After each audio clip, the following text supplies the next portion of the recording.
데살로니가전서 3장 1절에서 10절까지의 말씀입니다. 이러므로 우리가 참다 못하여 우리만 아대에 머물기를 좋게 여겨 우리 형제 곧 그리스도 복음의 하나님의 일꾼인 디모데를 보내노니 이는 너희를 굳게 하고 너희 믿음에 대하여 위로함으로 누구든지 이 여러 환난 중에 요동치 않게 하렵니다.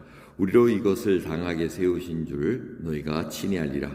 우리가 너희와 함께 있을 때 장차 받을 환난을 너희에게 미리 말하였더니 과연 그렇게 된 것을 너희가 아느니라.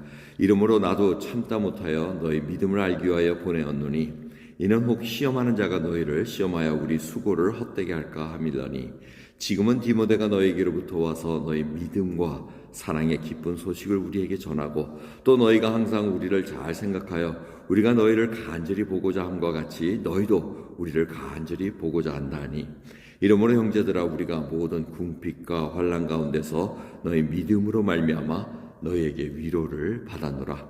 그러므로 너희가 주 안에 굳게 선즉 우리가 이제는 살리라.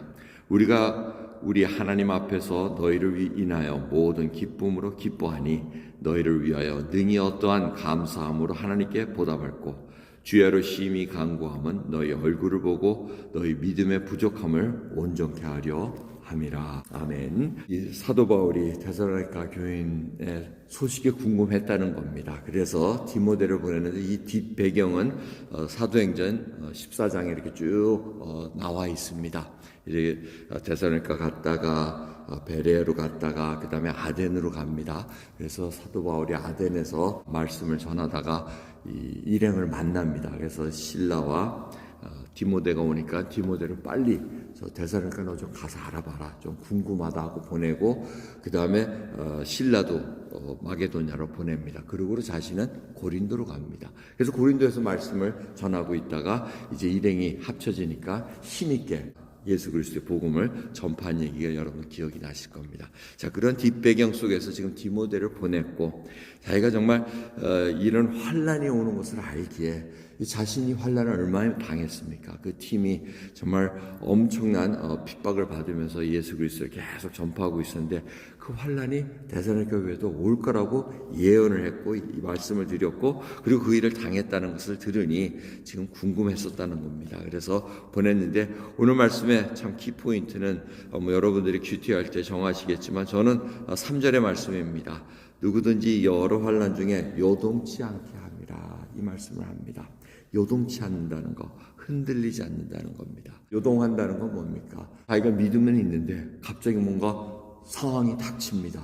그러니까 뭐 두려움이 온다던가 뭐 부인을 한다던가 의심이 든다던가 뭐 이런 것이 바로 시험하는 자가 있다고 얘기합니다. 5절을 보면 시험하는 자, 이 시험하는 자가 바로 사단입니다. 사단이 그걸 의심스럽게 만들고 그 상황을 딱 몰아넣습니다. 그런 상황 속에서 자기가 어떻게 견뎌내느냐, 흔들릴 수 있다는 겁니다. 그런데 사도 바울이 디모데로부터 온 소식을 듣고 위로를 받았다고 얘기합니다. 이게 7절의 마지막 너에게 위로를 받았노라. 그런데 어떻게 위로를 받습니까?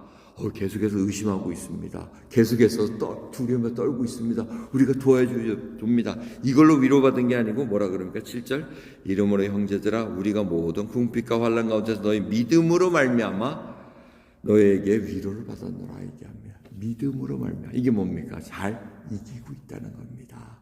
요동치 않습니다. 감정의 기복과 이런 것이 아닙니다. 잘 버티고 있습니다. 이게 얼마나 위로가 되는지 그게 사도 바울이 크게 기뻤다는 겁니다.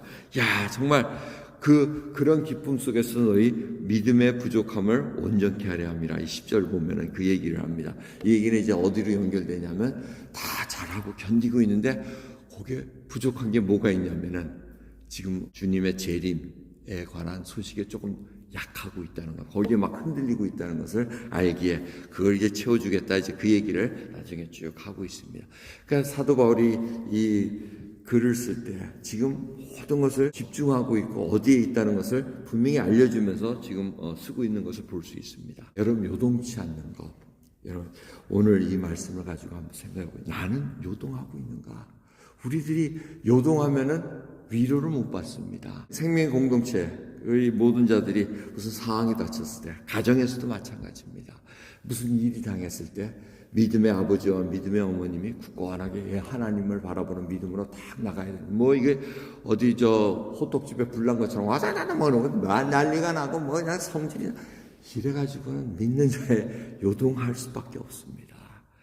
근데 이 상황이 여러분 잘 견뎌내야 되는데 그런 믿음이 있느냐? 그걸 어떻게 알 수 있습니까? 잘 먹고 잘 살고 잘 나갈 때는 확인할 길이 없습니다.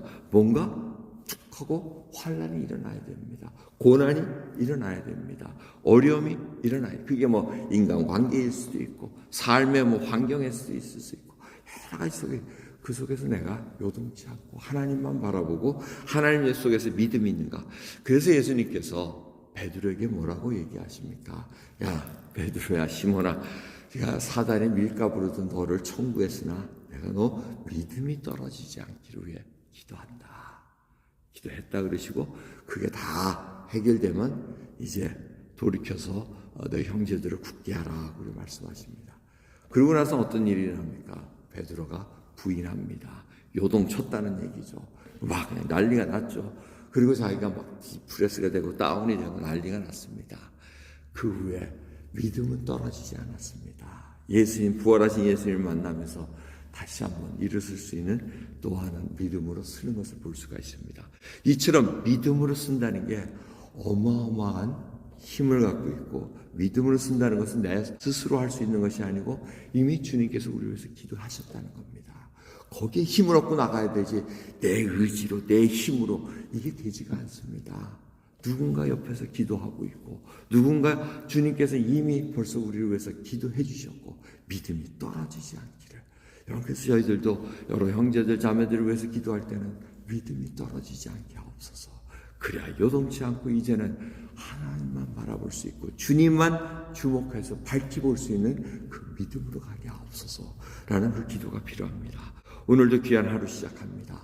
요동치 않는 그리고 믿음으로 서로를 위로해 줄 수 있고 인커리지 할 수 있는 귀한 하루 되기를 원합니다. 기도하겠습니다. 하나님 감사합니다. 오늘도 저희들 요동치 않는 믿음을 하나님께서 허락하셨기에 저희들 하루하루 살아갑니다. 우리 오늘 무슨 일을 만날지 모릅니다. 하지만 주님 담대함을 허락하시고 예수 그리스도가 모든 것을 주관하신다는 것을 알기에 오늘도 감정이 휘말리지 않게 하옵시고 주님만 바라볼 수 있고 말씀대로 순종하는 귀한 하루를 인도해 주옵소서.